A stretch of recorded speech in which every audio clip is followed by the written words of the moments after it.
Hello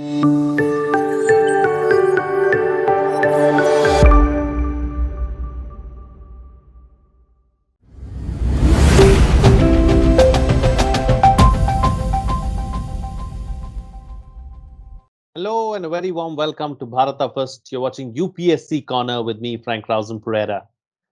Well, to celebrate India's fine performance at the Olympics and upcoming Independence Day, we at Bharata First have come up with an exciting offer for the Knowledge Center. Bharata First Knowledge Center is your one-stop destination for your competitive exams preparation. Go to kc.bharatafirst.com for more details. Use the coupon code Freedom30 for a great discount. Hundreds are thoroughly enjoying this whole new learning experience. Make sure that you don't miss out. Be a part of this amazing journey today. Also, please like the video, subscribe, hit the bell icon, and then share the content as well. You can subscribe to our newsletter for some incisive content. The Bharata First team runs several quizzes. Please participate in them. If you like our content, do keep it alive by making a small contribution.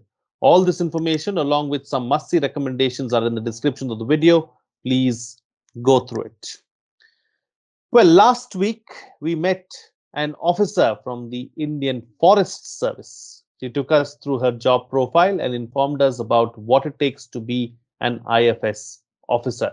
Today it's time to meet someone from the Indian Engineering Service. Naveen Kumar Chaudhary is a 2020 batch officer who is now in the Central Public Works Department. To talk about the IES and also the CPWD, I have with me on the program Naveen Kumar Chaudhary.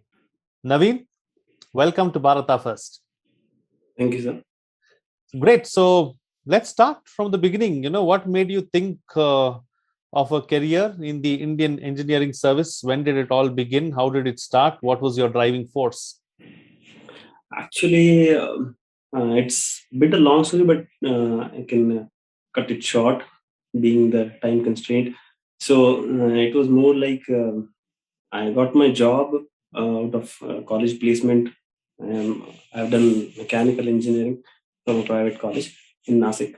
So after the job, I was not satisfied enough with the private life. And I remember when I was in my last year of graduation, one of our professors, Shri Sanjay Joshi, is the name, who recommended me that I should go for this examination.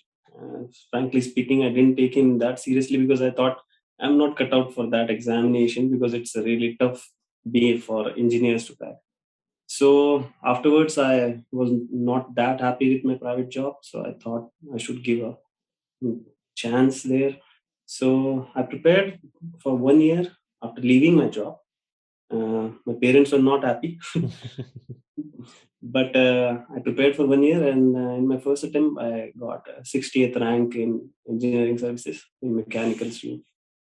Excellent, excellent. Congratulations and a job very well done. Are your parents happy now? Now they are happy. First, they were disappointed knowing that because I didn't inform them well my plans, and they were like disappointed I'm leaving a good job in private sector. But I thought I can do that, so I took a chance, and hopefully I was successful in that. So with God's Wonderful. grace. Wonderful, wonderful, excellent, excellent to know that, and excellent to know that you cleared in your first attempt itself. It's not very easy thing to do.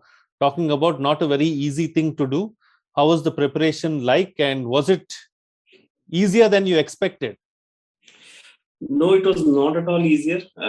The first of all, I thought like the decision to take whether to leave the job and prepare for it.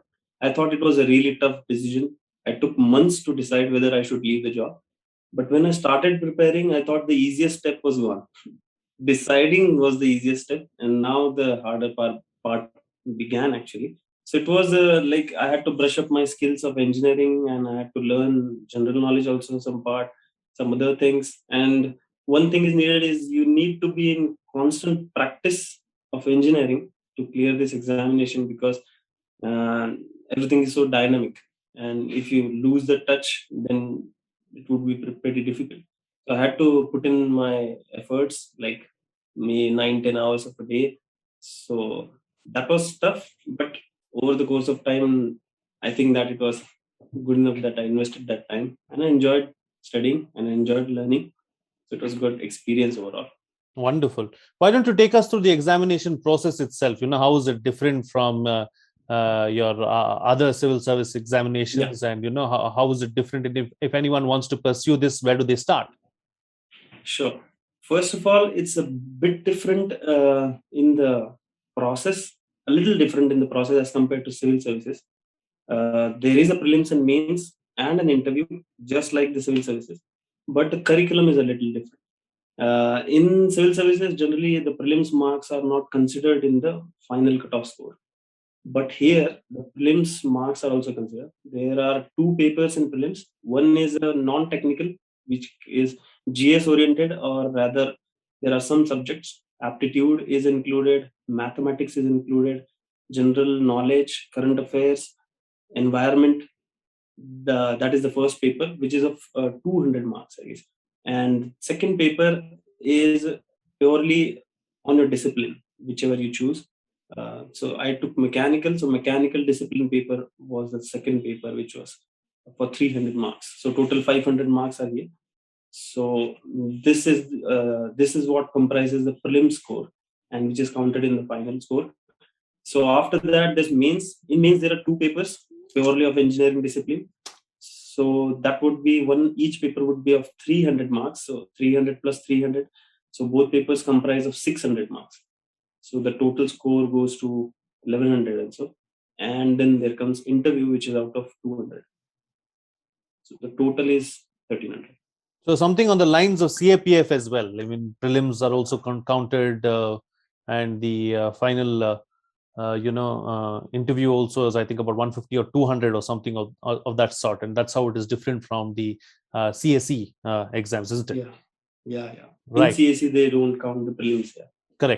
Correct. So as far as streams of engineering are concerned, there are so many: electrical, telecommunications, civil engineering, mechanical, such as yours.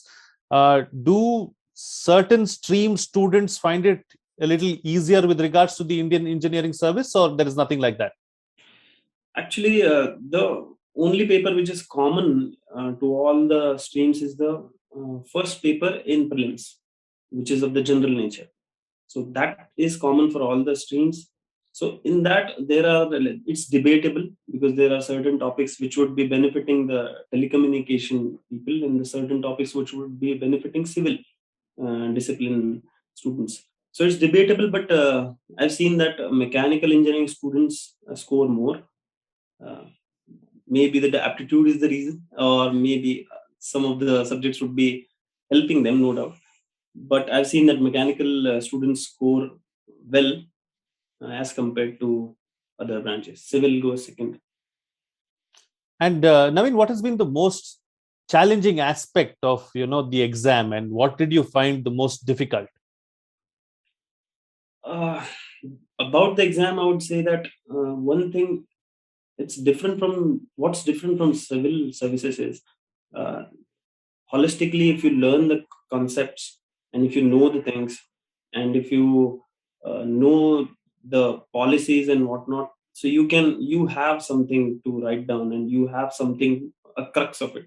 But here you have to go into certain details, and I would say that if you don't have enough practice, so then you won't be able to compete, because it is of technical nature, as well as there is general aspect. Maybe the general aspect is not that much, but it's much of a technical nature. And in technical nature, you need to be precise, whether you are solving something, whether it is of there is any theorem or any derivations or anything. So you need to be precise in your knowledge. So if you are not precise enough, then that would hamper your results. So consistent practice, I would say, is what was like. I cannot just read. Like some people I've seen, some of my friends, I know answer writing in mains does need practice in civil services also. But starting from prelims, here practice is needed in solving all the problems and whatnot. So practice was the one part which, if you skip that part, then probably your dreams are far distant, I would say. And of the subjects that you had taken, I think you had mentioned aptitude, as well as you just mentioned about an aptitude test, about mathematics, and so many other things. So what aspect of these subjects did you find most challenging? Did you feel that, maybe mathematics was difficult? Was the aptitude part difficult? What was it that stood out for you? The most difficult was there was a subject called ICT in the government and current ICT technologies in India. So that was something which was like off the grid for me. And the other part was there was project management. I loved that part, but it was a bit difficult to understand. Me not being from civil engineers would probably know it better because they handle big projects. So that was because I'm in a department. I'm currently working in Central Public Works Department. So it's really helpful that subject now. So that was one, and ICT was one which I was struggling in. Other subjects, fair and square, I was okay in some subjects like of my domain, like mathematics. I love mathematics, aptitude. So I love that too. So that was my strong hold, you can say. Very good. And once you cleared the examination, once you finished everything that you had to with regards to the exam, what was the training like? Training, like I'll explain you. So Indian Engineering Services exam, they take this exam for several departments. So in which for different disciplines there are different departments. So majorly which common departments I've seen is one major recruiter is Indian Railways. So there are total 5 cadres. Maybe from civil services also they have taken out those 3 cadres, and 5 cadres from engineering services they have removed. Maybe they are planning for something else. But when I gave the exam, so there were 5 cadres of railways, one for telecommunication, one for mechanical, civil, electrical, and one was for store, which was common. Other major departments are in Ministry of Defense. There is military engineering services, that is one. In Ministry of Housing and Urban Affairs, which I am currently working in, Central Public Works Department, that's the major recruiter. Then there was Indian Ordnance Factories, which is now removed. Naval Armament is one, which is also a big recruiter. CES Roads, like MORTH, is the parent ministry. So they look into highways and whatnot. So that is one major department which recruits civil engineers. And Central Water Commission, who looks after dams, who looks after water resource planning for the country. That is one department. So there are several departments which, like for these departments, combinedly this examination has been taken. Basically, they want technocrats, we can name them. Like they want someone who has a technical knowledge of their field, which can be applied to their department, plus the managerial skills which are commonly needed in any of the exams which UPSC conducts.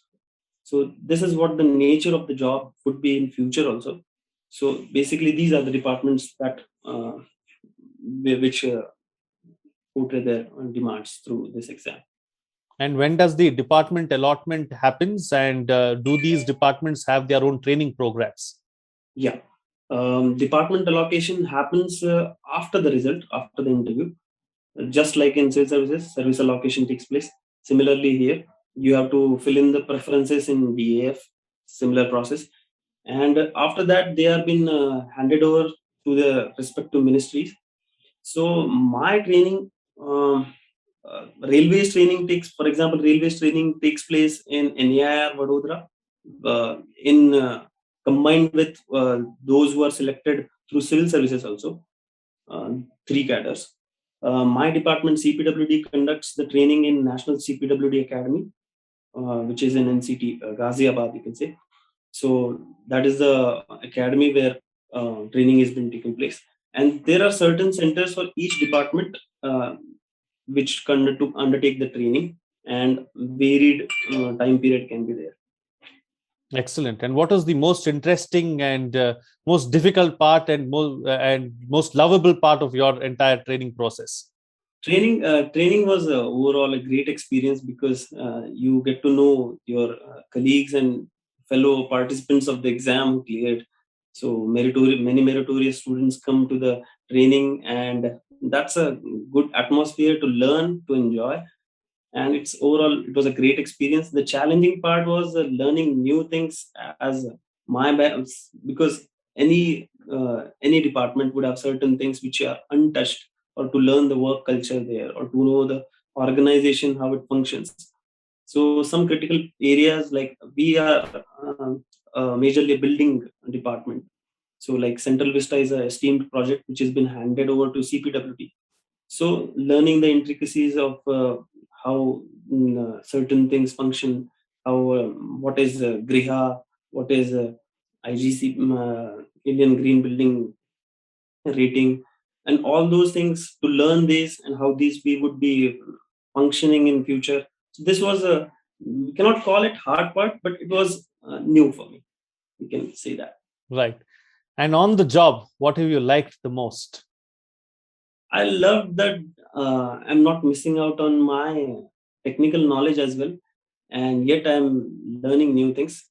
At the core, like for engineers, I would say those who really want to work as an engineer and yet they want to handle big projects, handle the manage the government and machinery. So this is a very suited job for them, because they would be over their entire life, they would be constantly be in touch with this certain knowledge of what they have, in which discipline they have like graduated, and over the top they would be learning the culture and the organization.